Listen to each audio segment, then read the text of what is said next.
Thank you. My apologies to everybody. And so I was in the process of thanking Kurt for his amazing, amazing talk and all of the various aspects to it. Kurt is I think, now on the screen where people can see him. And as you all know, when we are doing live anything can happen. And so Kurt is actually on vacation. He's taking time away from his vacation time to be with us, but the electricity went out. So he is shining in the darkness with the aid of battery. So that's where we are. Kurt, we're so happy to have you with us. And I really, really appreciate the opportunity to have you here to answer questions. And so the first question, Kurt, revolves around your comments about, hidden life. It's used throughout the Theosophical Society in America, and those comments were fascinating.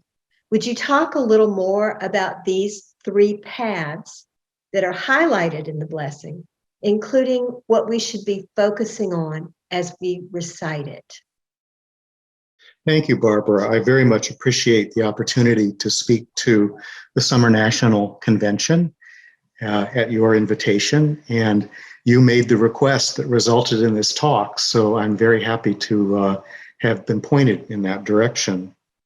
So with respect to hidden life and the three paths that I was talking about, one of the things that I've noticed in the work that I've done within the Theosophical Society as a lecturer for almost 10 years is that it's a very comfortable place for people that I call mystics. And as a result of that, we have a great focus on the issue of the real and the unreal. And there is a tendency, maybe a bit of absolutism on the part of the mystics about what is real and what is unreal. And it tends, in my opinion, to exclude the two other paths. So where I'm going with this is I would like us to think about these three paths as being something that's intrinsic to our nature and that we have to have a similar kind of tolerance for that we would have for other differences, some of which we choose and some of which we don't choose. And I think if you know the teachings about the rays in the Theosophical Society, there's some indication that the most basic of those rays, the first three of them, are not really a matter of our personal choice. They're things that we were created in effect to live from. So continuing, the people who are interested in information, the seers, they tend to be comfortable within the Theosophical Society Adyar because we have Leadbeater, for example, as one of the great seers. And those who are not so comfortable with Leadbeater, interestingly enough, in my opinion, are often on the mystical side of things, which our founder, Blavatsky, was very strong in. And then at the time when the Theosophical Society was just getting started, there was a kind of split off from spiritualism that Madame Blavatsky made because she considered that the way spiritualism was conducted during that period in the late 19th century was not as intelligent as it could have been, that people were essentially thinking of everybody that they contacted through some spiritualist practice was their grandmother or some relative that had passed on. And Blavatsky's point was there are many other beings that could show up, and we have to learn how to discern between one and another. But the result of this has been really unfortunate because anybody who has the consciousness healing aspect is going to feel a little alienated from theosophy because for them, relationship is the key thing. Now, this wouldn't be true so much of the theosophists who are studying therapeutic touch, because I think that's a very safe place for people who are on the consciousness path. But if you're in a room full of people discussing the secret doctrine, you'll find that if all three types are present, the mystics are going to be reciting it word by word. The seers are going to be talking about how they experience that in terms of their own clairvoyance, which the mystics may decide is not an appropriate way of interpreting the passages. And the people on the consciousness path are going to feel like the heart has been left out of it completely and may not come back to the next meeting. And in some cases, I've actually heard of meetings that last an hour discussing the secret doctrine, and the minute that hour is up, everybody runs from the room because it's just been so intense.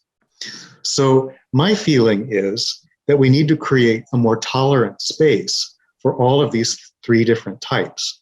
And what better way to do it would there be than when we recite, "Oh, hidden life," thinking about how all of the three types are embraced in oneness within that mantra of Annie Besant.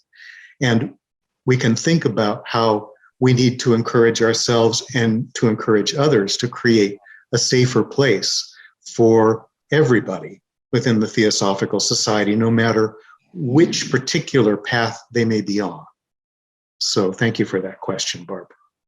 You have just explained why groups have trouble communicating at times, and the extraordinarily important component of tolerance and understanding and recognition that one person is not right or wrong, but we're all seeing from these different perspectives. And I'm so grateful to you for that. Thank you. Thank you. I think, let's see. So the next question. In your experience, do you find individuals have a synesthesia of the three extrasensory precepts? I'm assuming that means the three paths. Right, yes. So I think synesthesia is actually probably a synthesis in some sense. And yes, I would agree with that. My feeling is, let's say you're talking about your average New Age person. Probably they're on a spiritual path related to one of those three paths, and they specialize in that particular thing, but they may not actually realize or understand that without the other two inputs, they're not perceiving things quite clearly or correctly. So one example I might use is somebody who's had a near-death experience might end up going to a place they think of as heaven. And they may see buildings and they may see roads, and the roads may be shining bright in a golden color, and they may come back and say, so heaven is a beautiful place, it's just like a city, and the roads are paved with gold. And that may not actually literally be true, because we're talking about a non-physical reality, and gold is a physical substance. But what that person may be perceiving is that whenever their path opens up for them in the afterlife, it shines. So they know which way they're going, and it looks like the golden path, and it draws them on. So it's really an energy, but they interpret it as something visual. And then they make an assessment of that. Okay, so that's a simplistic way of looking at things. And unless they can learn to interpret symbols, they may take everything they perceive literally and then not really understand what it genuinely means. The example that I used a little earlier about spiritualists believing everyone is a dead relative is a similar kind of limitation. It may be that the being talking to you feels as loving to you as your grandmother, and that's why you see them as your grandmother. But it might be what we call an angel, and you just haven't, gone beyond your limitation. So what happens eventually for serious seekers is they add in the second one. That becomes a part of their journey. They realize their limitations, or there's a natural unfolding of the ability to interpret their imagery or to see beyond the appearance. If it looks like their grandmother and loves them like their grandmother, is it their grandmother or is it an angel? If they're able to take that step, they've added another of the three ways of perception to their abilities. And eventually, all of us, the best of the spiritual teachers, the best of the clairvoyants, the best of the healers, are going to be the ones who've gone all the way and added all three. So the question asked about various percentages of the three, and I think it's entirely possible to investigate that in oneself or sometimes in a class setting with proper facilitation. Where are you strong? Where are you weak? Which one is developed? Which one is partially developed? Which one might be overbalanced in some way? But that's far beyond what I could talk about in the course of the 45 minutes I had for our talk. There are hints of this in some of my YouTube videos where I talk a little more frankly about developmental questions, in particular the one on the chakras. The mystic clairsentient discerns real versus unreal. Could you expand on the real versus the unreal, please? Yes, certainly. So the gift for the mystic is the problem for everybody else. And the gift of the mystic is they have a fundamental energetic perception of truth. And as far as they know, because they feel the truth, they don't need words for it. They don't need to describe it. They don't need to use imagery for it. It preempts any relationship except for the relationship with whatever you conceive to be whatever you conceive to be God. And so this is where they become absolute. They're impatient with everybody else because they think everybody else should see things as easily as they do. And it's true that if somebody's seeing roads paved with gold in heaven, they're not perceiving the truth as it really is. And of course, heaven is a relative thing too. And we know from many theosophical teachings that there are many different types of heaven or many different levels of heaven. And so which one are you actually talking about? There's an element of discernment there. But a mystic might say, the truth is only oneness. It's only oneness with the higher power. And so anything between where I am or where you are and God, it's not relevant. And so while it's their great gift, anybody who's on a different path is having a problem with them and with that absolutism because they need the steps. They need the visuals. They need the relationships. And they need to pass themselves on almost like a contra dance from one person to the next or one image to the next. So the real from the unreal for a mystic is that absolute sense of the truth. And if a mystic is good at explaining things, you'll get it too. But most mystics will just say, not that, this, but they won't tell you what this is, you know? And in my classes, I've had to arm wrestle tremendously with mystics to help them understand that subplanes and planes might actually be a useful way of helping them understand how to talk to people about where they are on their spiritual path. And that it might be scary or intimidating for them to say, no, it's the absolute. No, it's the absolute. You just go. It's the absolute. You know, it's good to be reminded of that because, of course, it's true. But some of us can't go that way to get there. When we get there, we'll know. But we need to be supported along the way. And that mystical truth approach, unless it comes with a very gentle, tolerant understanding of the fact that symbols are useful and relationships are useful, it ends up being, I think, a danger in some respects, especially because there's not a lot of tolerance in it, in the absolutism. Now, some people might argue that they feel like they're mystics, but they don't behave like that. And it may well be that you've developed two or all three. And so you've got the vocabulary, you've got the understanding, the patience, the tolerance, and so forth. Or it might be that this definition that I use of mystic is unfamiliar and a little strict. I think it's justified, though, because in Hinduism, one of the paths to God, the jnana path, is the very ascetic path of knowledge. And that's the one that deals with the real and the unreal. And I think that's the path that mystics choose. And in Hinduism, it's taught that's the most difficult path of all. So we shouldn't all be thinking that that is our path or it should be. And mystics need to be patient with us because it's true. They know what the truth is. But until they can tell us what it is and we can understand it, because they've got the vocabulary for it, it feels a little judgmental. I really think that even moving away from the word tolerance is helpful.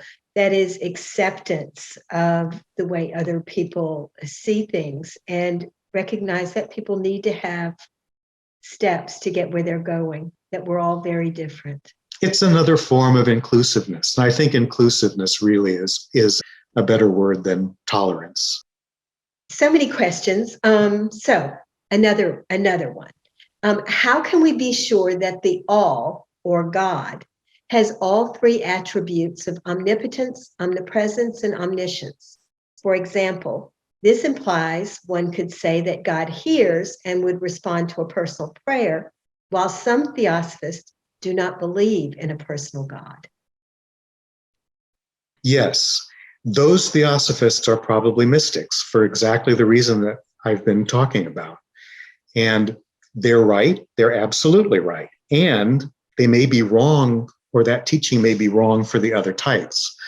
A personal God would be the God that probably would feel most comfortable for the consciousness types, because they're all about relationship.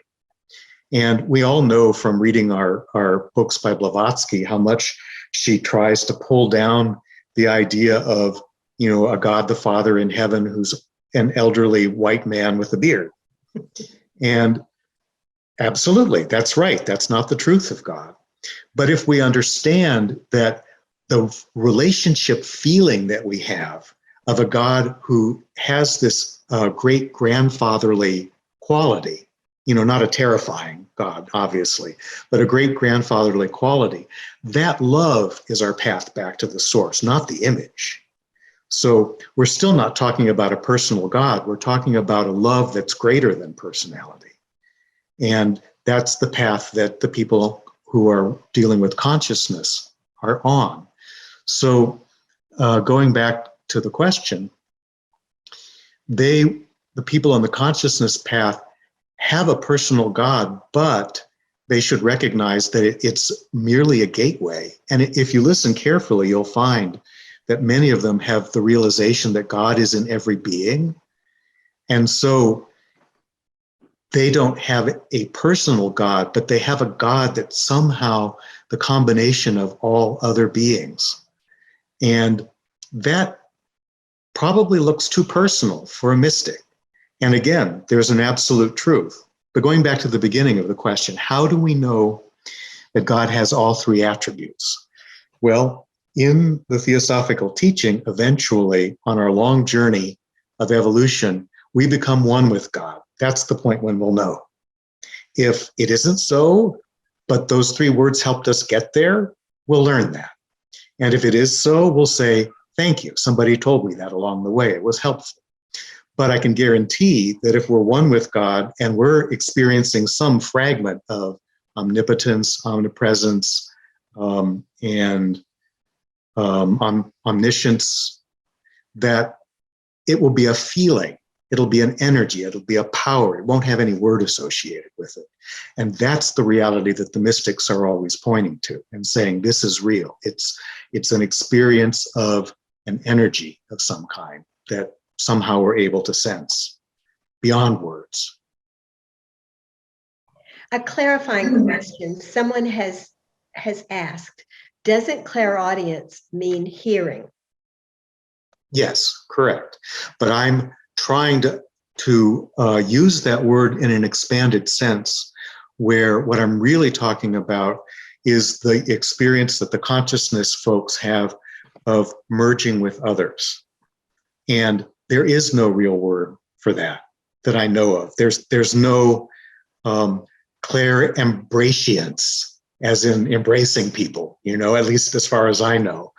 That would be truer. But it also happens that many clairaudience are channels or mediums, and that channels and mediums are very unwelcome to a lot of theosophists. Just the idea of them is is abhorrent. So in a way, choosing that word to describe something that I wanted to point beyond was just a little bit of a tickling of the mystics, because we have to embrace that as one way of being. And while it may be true that a consciousness person who is channeling a being from the other side, whose only message is love, love, and love more, well, it sounds silly. It's kind of a cliche. It's also true, you know, and as I mentioned, that path of love, the path of the heart back to oneness with God through perceiving the unity of all beings, that's a lot kinder, warmer path than the absolutism of wanting to be one with the God that transcends everything. You know, that's the ascetic, severe path. So, you know, I wanted to tickle the mystics a little bit. And that's where I continue to use the word clairaudience. But if anybody will accept the word clairembratience as having some reason to be put into the Oxford English Dictionary because it describes something we don't have a word for, go talk to those folks. I'd love it. So another question. On one of your closing slides and comments suggests that it's better to pursue spiritual development rather than psychic development. Can you please comment on that? And how does this square with your personal experience of discovering astral travel at a young age?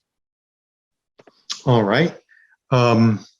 So Barbara, I'm going to ask you to be a sort of placekeeper for me, because the question has several levels and I think they're all relevant to talk about, but I'm not sure I can keep them all in my head simultaneously. So could you just tell me the first part? Yes. So on those closing slides, you suggest that it's better to pursue spiritual development rather than psychic development. Can you please comment on that? Yes. Okay. So the word is not development when I talk about the spiritual side of things. It's a word that Annie Besant uses, spiritual unfoldment. And the idea is just like the lotus flower, there comes a stage in its development when it opens. And if you try to force it open by pulling apart the flowers, you kill it. So that would be one way to talk about it. Psychic development, I think, is a temptation for a lot of people to become involved with some aspect of occultism. And the value of it is that it's widely available, it's interesting to people, it gets them thinking and reading. The challenging part of it is there may be some motivation around getting power over other people. And that is definitely a problem. And it makes people vulnerable to teachers who want power over their students and offer psychic development in some kind of guaranteed way, guaranteed out-of-body experiences in 3 months, something like that. And people like the idea that you can do this instantly. And I don't think that's really a true perception. It's a lifelong process of development. So what I tried to do was define psychic development and spiritual unfoldment in that slide, and to point out that from a certain perspective, all the things that I listed on the psychic development side were in some way problematical, mostly because they ignored unity consciousness. And that unfoldment acknowledges unity consciousness. And in the process of continually focusing on oneness, there's an unfoldment like the lotus flower. So what was the next part? And how does this square with your personal experience of discovering astral travel at a young age? Well, that's an interesting story. So my grandfather was very interested in Edgar Cayce, and he wanted somebody to talk to about it, and no one was interested, but he started handing me the books when I was 11, and I got interested, so I started talking to him about it. So that was my first exposure. A little bit later, I discovered that my other grandmother, much to my surprise, had a collection of books that she hid away in her closet so that my grandfather, who was an engineer, would never see them.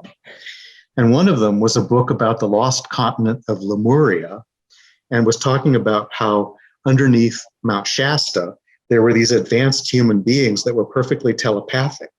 Now, I had a happy family background. But once I read about them, I prayed to them every night to come take me away to live with them under Mount Shasta. And somebody heard that and sent me, tried to bring me out of body so that I could have an experience, not of Mount Shasta, but whatever, they were going to teach me. And I got too scared because I thought I was dying. But simultaneously with that, I had an aunt who was somewhat fundamentalist as a Christian. And she had a book that she wanted me to read called The Late Great Planet Earth by someone named Hal Lindsey. This was back in the 1970s. And he was talking about the apocalypse and Revelation and the rapture and all of that sort of thing. So I read that book and I said, you know what? Life is going to be really awful for those people who are left behind. I want to stay so I can help them. So I would have been 13 or 14. Well, I think the reason that I started having out-of-body experiences was someone heard that and realized I didn't want to do it because it was cool or because it would help me get power, but because I wanted to help people. And the books I was reading were not the right books. And I also wasn't quite ready yet for any form of inner spiritual training because it scared me. So it took until I got to college where things started to open up. But in terms of the three types, I was always a prolific dreamer. So it was very clear from the beginning I was a seer. That's a pretty phenomenal. Thank you. So I think this is really our last question, the last question that we have time for. And I apologize to all of you whose questions we haven't gotten to. Hang on to them. We'll have discussion groups tomorrow afternoon. And tomorrow evening, Kurt will be part of a panel discussion, and some of those may be addressed there as well. But hopefully tomorrow we'll have power. You'll see what I look like when I'm in color. That's right. Fingers crossed, but at least you have internet. So that's Yes. a good thing. So the last question. Most, if not all, of the mystics in the Judeo-Christian traditions seem to have walked the devotional path, also called bhakti yoga. Where would you place them in your threefold scheme? Those mystics, as fully realized mystics, have all three parts. What we really need to look at is where did they begin in their life? And it may be, as we know from theosophical teachings about reincarnation, that they came into the world with all three of them developed. But I have a suspicion that some of them had that absolute sense of wanting to get to God and then realized that the only way that they could do it was through service to others. And so that became their discipline. Their discipline was that devotional love. Also, if we consider what Madame Blavatsky was talking about, a personal God, these mystics were able to transcend the limitations of praying directly to a visualization of Jesus that they might see, for example, and internalize when they did the Stations of the Cross. So in a sense, what they were doing was seeing through and beyond the image and feeling the power and the energy of the story and finding their way to God through that. Somehow I think probably they would be a combination of mystic and healer. And the thing is, again, we don't know that. You'd have to read their biography, and usually the biographies of saints, even their autobiographies, are written about them in their most advanced stage, and it's already fully realized. So it would be hard to pinpoint that. On the other hand, sometimes it's an interesting game, I'll call it, when you read a book to see how you respond to it, because that can be a cue to which of the types you are. So for example, it really helped me in my out-of-body experiences when I started reading books by a man named Robert Monroe, and he was a seer. And so he spoke my language and I got it. On the other hand, Eknath Eswaran, who's a great Indian spiritual teacher who I enjoy very much, he's very much on the devotional side of things. And as a mystic, he doesn't emphasize so much the absolutism. It's all about service. And so when I read him, basically it was because I needed to discipline myself not to want to kick people to get them out of my way when I was wandering around the city and they were behaving outrageously in various ways. There was this, resentment and anger, and this was when I was 40, let's say. Living in a big city it's hard not to develop a certain amount of antagonism towards other people and their lack of oneness. And for me, reading Eswaran was bringing in that devotional, heart-centered side. I buried myself in it and it came out a different person. So the devotional path is really an important one. And if I make a distinction between that kind of mystic and the absolutist kind of mystic, it's really purely for teaching purposes, because it can help us get clear about what our path is. Again, the mystics are right by saying, go to God, find a way, do it. Use my example if it appeals to you. Pray or be in service or meditate, or, although this is not taught very often, figure out how to climb from one plane to the next, as the astral projectors and the seers seem to do. So I'll end there.